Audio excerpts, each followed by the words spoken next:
नमस्कार दोस्तों। अभी अभी भारत 4 ट्रिलियन डॉलर इकॉनमी बना है और जापान को बीट करके 4th लार्जेस्ट इकॉनमी भी बन गया है। पर अगर मैं आपसे कहूं कि भारत 4 ट्रिलियन डॉलर के अलावा इस साल के एंड तक 17 ट्रिलियन डॉलर की इकॉनमी बन जाएगा, तो ये सुन के आप लोग बोलेंगे कि मैं ये कैसी बातें कर रहा हूँ। तो देखो, हम लोगों को हमेशा नॉमिनल जीडीपी के बारे में बताया जाता है। GDP, PPP, purchasing power parity पे कोई बात ही नहीं करता है। नॉमिनल जीडीपी टर्म्स में हम 4 ट्रिलियन डॉलर और वर्ल्ड 4th लार्जेस्ट इकॉनमी है, पर वहीं जीडीपी पीपीपी टर्म्स में हम 17 ट्रिलियन डॉलर और वर्ल्ड 3rd लार्जेस्ट इकॉनमी है। नॉमिनल जीडीपी में हम यूएस चाइना से बहुत ज्यादा पीछे हैं, पर जीडीपी पीपीपी में हम यूएस से ज्यादा पीछे नहीं है। अब ये देख के आप लोग बोलेंगे कि इन दोनों में इतना मैसिव डिफरेंस कैसे है। कुछ लोग बोलेंगे कि ये सब पॉपुलेशन के चलते हुआ है। यूएस की आबादी 33 करोड़ है और भारत की 142 करोड़, इसीलिए भारत पीपीपी टर्म्स में 17 ट्रिलियन डॉलर इकॉनमी है। तो देखो, ऐसा बिल्कुल भी नहीं है और इसीलिए मैं ये वीडियो बना रहा हूँ ताकि आपको समझ में आ सके कि इकॉनमी होती क्या है। देखो, जब भी हम कहते हैं कि इंडिया 4 ट्रिलियन डॉलर इकॉनमी है, तो वो नॉमिनल बेस्ड है। नॉमिनल जीडीपी देश में कितने गुड्स एंड सर्विसेज प्रोड्यूस हो रहे हैं उसके बेसिस पे निकाली जाती है और फिर उसे यूएस डॉलर में कन्वर्ट करके हमें बताया जाता है। मतलब भारत की जीडीपी रूपी टर्म में 330 लाख करोड़ रुपए है, उसको डॉलर में कन्वर्ट किया जाता है तो वो बनती है 4 ट्रिलियन डॉलर जीडीपी। पर पीपीपी के साथ ऐसा नहीं है। GDP PPP purchasing power parity में रूपी डॉलर कन्वर्जन रेट नहीं देखा जाता है। GDP PPP cost of living पर बेस्ड होती है। देखो, अगर आपको किसी भी देश की अर्थव्यवस्था को समझना है तो वो आप सिर्फ गुड्स एंड सर्विसेज कितना प्रोड्यूस हो रही है उसके बेसिस पे नहीं समझ पाओगे। आपको देश की कॉस्ट ऑफ लिविंग को भी देखना पड़ेगा कि उस देश में चीजों की कॉस्ट कितनी है, प्रोडक्ट की कॉस्ट कितनी है, सर्विस कॉस्ट क्या है, लिविंग कॉस्ट क्या है। और पीपीपी परचेजिंग पावर पैरिटी इतना मैटर क्यों करती है उसको एग्जांपल से समझते हैं। मान लो आप पटना में 40,000 रुपए कमा रहे हो और आपका दोस्त मुंबई में 60,000 रुपए कमा रहा है। आप पटना में 40,000 रुपए में आराम से रह रहे हो, खा रहे हो, रेंट भी ज्यादा नहीं है और सेविंग भी अच्छी खासी हो जा रही है। पर आपका दोस्त जो मुंबई में 60,000 रुपए कमा रहा है उसकी सेविंग नहीं हो पा रही है, क्योंकि मुंबई में कॉस्ट ऑफ लिविंग पटना से कहीं ज्यादा है। पटना में रूम का रेंट 5,000 रुपए है तो वहीं मुंबई में 20,000 रुपए है। इसी तरह ट्रांसपोर्टेशन कॉस्ट, फूड कॉस्ट सब मुंबई में ज्यादा है, तो मुंबई वाले दोस्त को 60,000 रुपए भी कम पड़ रहे हैं। इसी तरह देशों में भी होता है। अगर आप यूएस में 79 लाख रुपीस कमाते हो और भारत में 23 लाख रुपए कमाते हो तो दोनों देशों का स्टैंडर्ड ऑफ लिविंग एक बराबर होगा। हाँ, बस ये बात है कि यूएस में अपॉर्चुनिटीज ज्यादा है। भारत में 23 लाख रुपए कमाने वाले लोग ज्यादा नहीं होते, पर यूएस में 79 लाख रुपीस कमाने वाले अच्छे खासे लोग होते हैं। पर अगर आप कॉस्ट ऑफ लिविंग देखोगे तो आप इंडिया में रेस्टोरेंट में 300 रुपए का खाना खाते हो तो वो कॉस्ट यूएस में 1700 रुपए हो जाएगी। इसी तरह इंडिया में 50,000 रुपए रेंट यूएस में 1.5 लाख रुपए हो जाएगा और इंटरनेट बिल 700 रुपए का यूएस में 6,000 रुपए के बराबर होगा। अब आप में से कुछ लोग कहेंगे कि चलो मान लेते हैं कि अमेरिका बहुत महंगा है, चाइना से कॉस्ट ऑफ लिविंग कंपेयर करो, चाइना की आबादी भी हमारी जितनी है। तो देखो, इंडिया चाइना से भी ओवरऑल 40% सस्ता है। रेस्टोरेंट के मामले में 25%, ग्रोसरी के मामले में 41%, ट्रांसपोर्टेशन के मामले में 26%, हाउसिंग में 44%, चाइल्ड केयर में 89%, इंटरटेनमेंट एंड स्पोर्टिंग में 15% और क्लोथिंग में 42%। इसी तरह अगर आप इंडियन सिटीज को चाइना की सिटी से कंपेयर करोगे तो उनकी भी कॉस्ट ऑफ लिविंग कम है।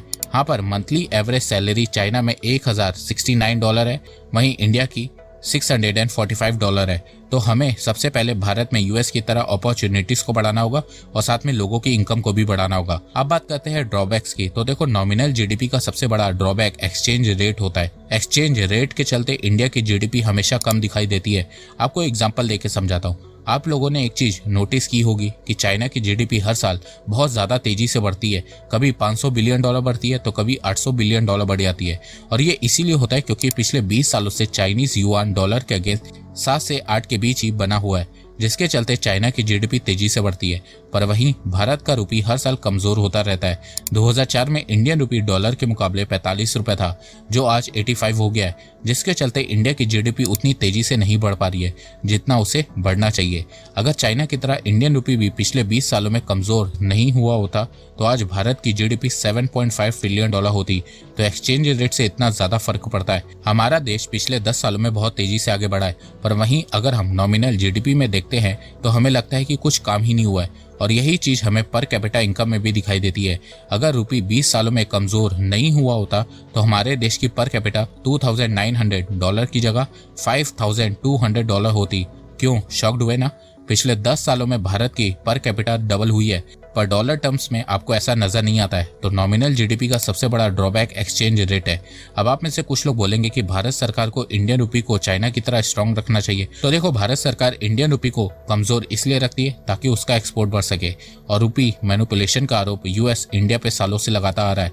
अब आप में से कुछ लोग सोच रहे होंगे कि नॉमिनल जीडीपी में डॉलर एक्सचेंज रेट के कारण भारत की जीडीपी 4 ट्रिलियन डॉलर होती है, पर पीपीपी परचेजिंग पावर पैरिटी में कैसे 17 ट्रिलियन डॉलर हो जाती है। तो देखो, जीडीपी पीपीपी का एक अलग से एक्सचेंज रेट होता है जो परचेजिंग पावर के बेसिस से निकाला जाता है, और वो इस समय वर्ल्ड बैंक के अनुसार $1 इज इक्वल टू 20 रुपीज है। तो इसीलिए इंडिया की जीडीपी पीपीपी टर्म्स में 17 ट्रिलियन डॉलर्स है, और यूएस और चाइना से ज्यादा पीछे नहीं है। और वैसे एक बात मैं आपको ये भी बता दूं कि जो ग्लोबल कंपनीज होती हैं वो उस देश में कॉस्ट ऑफ लिविंग को ही देख के इन्वेस्ट करती हैं। जहां पे प्रोडक्ट कॉस्ट कम होती है, रॉ मटेरियल कॉस्ट कम होती है, लेबर कॉस्ट कम होती है, वहां पे कंपनीज मैन्युफैक्चरिंग करना प्रेफर करती हैं। भारत में कॉस्ट ऑफ लिविंग कम होने से भारत अफोर्डेबल प्राइस में प्रोडक्ट बना के एक्सपोर्ट कर सकता है, और इसीलिए बड़ी बड़ी कंपनी जैसे कि एप्पल, सैमसंग इंडिया में अपना प्रोडक्शन को बढ़ा रही हैं। तो भारत को बस अपने इंफ्रास्ट्रक्चर को स्ट्रॉन्ग करते रहना है और क्वालिटी ऑफ लेबर फोर्स पैदा करना है, और इतना करने से ही भारत भी चाइना की तरह मैन्युफैक्चरिंग पावर हाउस बन सकता है। अब आप में से कुछ लोग बोलेंगे कि दुनिया नॉमिनल जीडीपी को छोड़ के पीपीपी के डेटा को क्यों नहीं प्रीफर करती है। तो देखो, वो इसलिए नहीं करती है क्योंकि परचेसिंग पावर पैरिटी को मेजर करना बहुत ज्यादा मुश्किल होता है।